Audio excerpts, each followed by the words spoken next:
Hello बच्चों, let's read the question. The question says what is transpiration, explain various factors affecting it. Question में हमसे पूछा है कि ट्रांसपिरेशन क्या होता है और कौन से फैक्टर्स हैं जो ट्रांसपिरेशन को अफेक्ट करते हैं.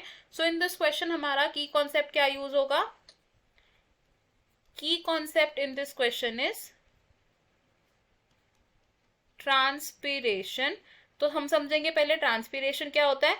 ट्रांसपिरेशन को हम डिस्क्राइब कर सकते हैं as evaporative water loss from the plant, यानी कि इवेपोरेशन की वजह से जो गैसियस फॉर्म में वाटर लॉस होता है प्लांट का, इसे हम कहते हैं ट्रांसपिरेशन. और ट्रांसपिरेशन को फैसिलिटेट कौन करता है. स्टोमैटा. स्टोमैटल पोर के थ्रू क्या होता है, ट्रांसपिरेशन होती है. अब अगर बात करें ऐसे फैक्टर्स की जो ट्रांसपिरेशन को अफेक्ट करते हैं, तो फैक्टर्स दैट अफेक्ट ट्रांसपिरेशन ये दो तरीके के हो सकते हैं. They can be extrinsic factor यानी कि एनवायरमेंटल फैक्टर्स, और ये इंट्रिंसिक फैक्टर्स यानी कि प्लांट के इंटरनल फैक्टर्स भी हो सकते हैं. सबसे पहले बात करते हैं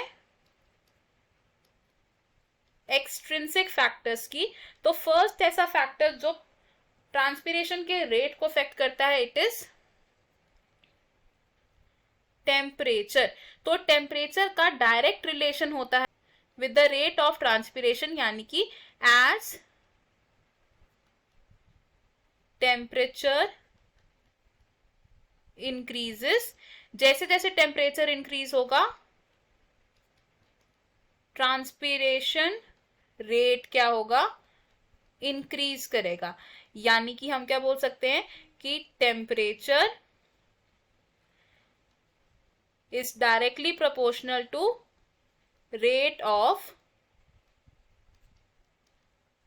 ट्रांसपिरेशन. सेकेंड फैक्टर जो ट्रांसपिरेशन के रेट को अफेक्ट करता है, it is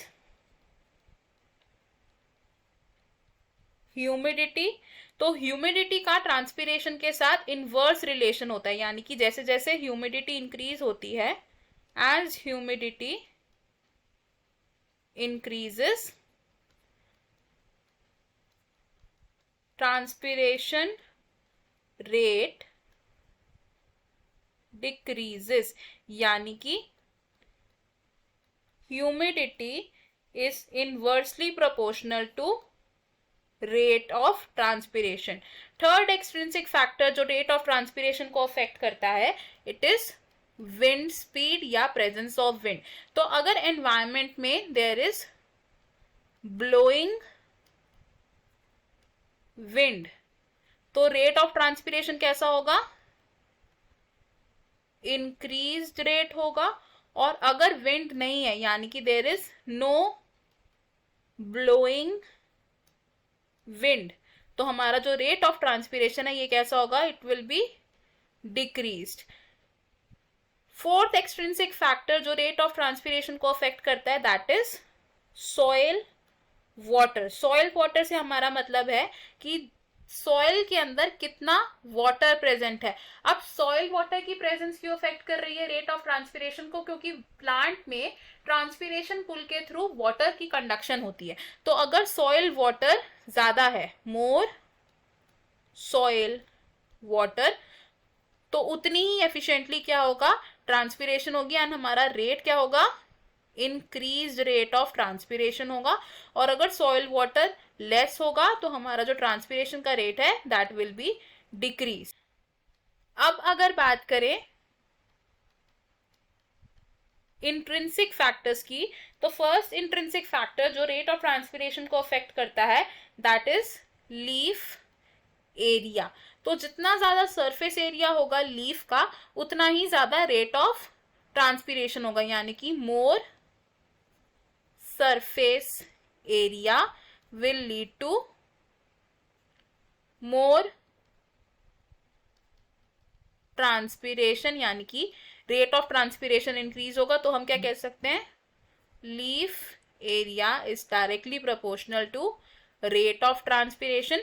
second intrinsic factor जो रेट ऑफ ट्रांसपिरेशन को अफेक्ट करता है, that is percentage of open stomata. तो स्टोमाटा है वो पोर जिससे ट्रांसपिरेशन होती है।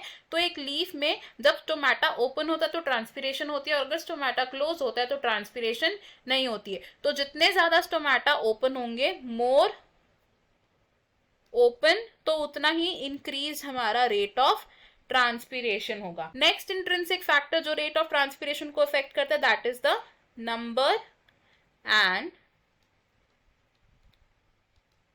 Distribution of stomata. तो अगर एक लीफ पर मोर नंबर ऑफ स्टोमाटा प्रेजेंट है तो rate of transpiration is increased, और अगर डिस्ट्रीब्यूशन की बात करें तो अपर सरफेस पर जो स्टोमाटा प्रेजेंट होते हैं उनमें रेट ऑफ ट्रांसपिरेशन इंक्रीज होता है, एंड लोअर सरफेस पर जो स्टोमाटा प्रेजेंट होते हैं उनमें अगर हम कंपैरेटिव रेट देखें तो it is decrease rate of transpiration through that stomata. So in this question हमें हमारा आंसर मिल गया। I hope you understood it well. All the best, thank you.